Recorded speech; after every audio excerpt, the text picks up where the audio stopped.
Picture this, a city with bright lights, the promise of fame and glory, the allure of becoming more than you are. This is Night City, the city of dreams, and it's this enchantment that enthralled Maine. Once an NUSA soldier, now a veteran edgerunner in the streets of NC. Maine, like so many before him, wished to make it to the top. During his time as a merc, he would come to form a family, one filled with laughter and hope, a family he could keep safe. Then he finally meets David, the one he would view his successor of sorts.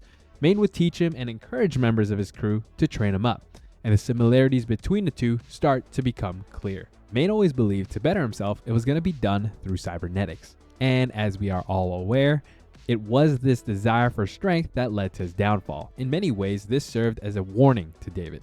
It showed what happens to a poor troom who goes down this path, with everyone believing they are special.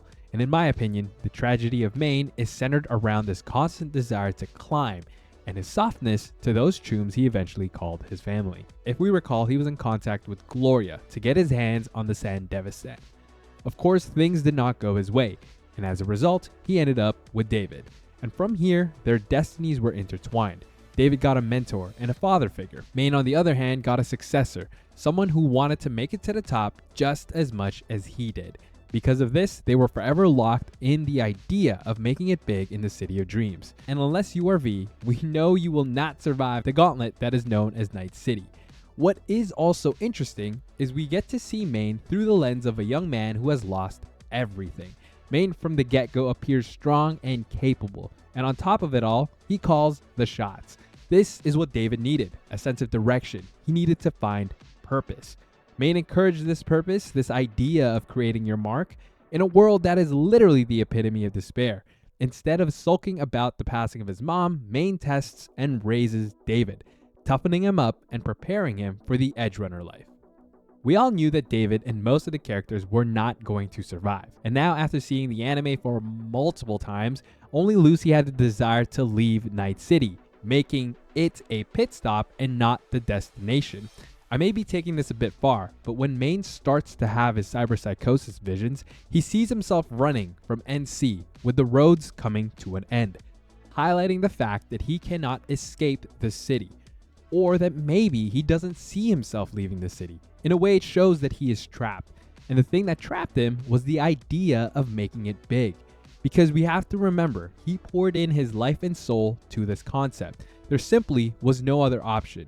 NC would be where he meets his end. It also makes a lot of sense given at the end of it all, he was ready. He accepted his fate, and this can be seen when David is literally shaking. Meanwhile, Maine is calm and composed, knowing full well Max Hack was on their way. Maine, unfortunately, was just another gonk thinking he was special, and here at the end, he found out he was not. All of this makes him mentoring David even more tragic. If your student is meant to follow in your footsteps, then Maine just paved the way for failure through delusion.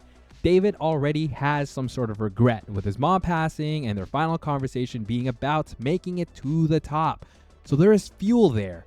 David is emotionally charged. Now the next person to take him in gets his hopes up, believing there is a way, only to find that same person beaten by the very city they were meant to conquer. I'm not trying to say David was destined to fail.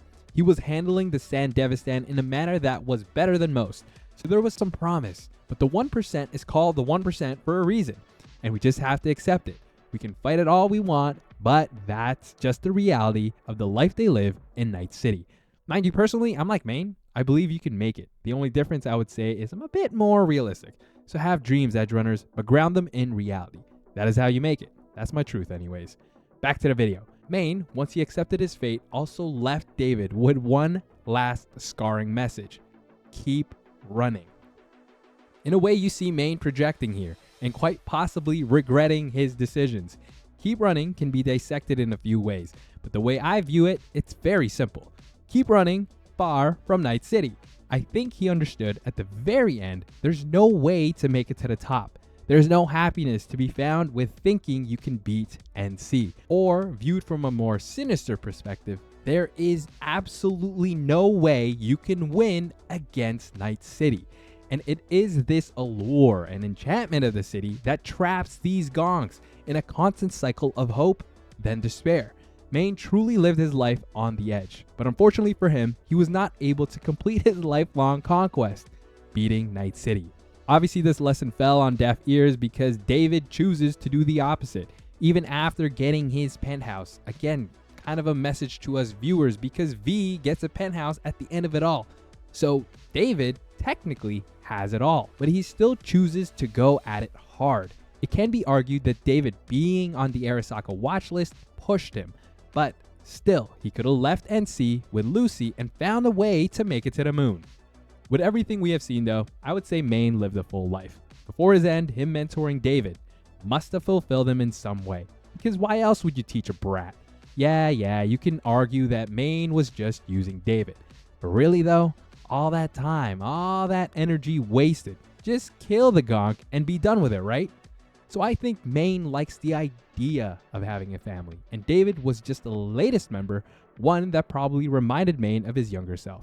As I was reading the script, I felt like I was just trying to find a happy ending here, but the more I think about it, Maine's story mirrors Icarus flying too close to the sun. Rather than a happy ending, we could look at Maine's life as a lesson of sorts. From dissecting his character, I think I will leave you tunes with this last thought. Have dreams, have goals, just remember to be realistic. That's going to do it for me in this one, Edgerunners. Make sure to smash that like and sub button for more Cyberpunk content. I'll see you, Edgerunners, in the next one. Bye!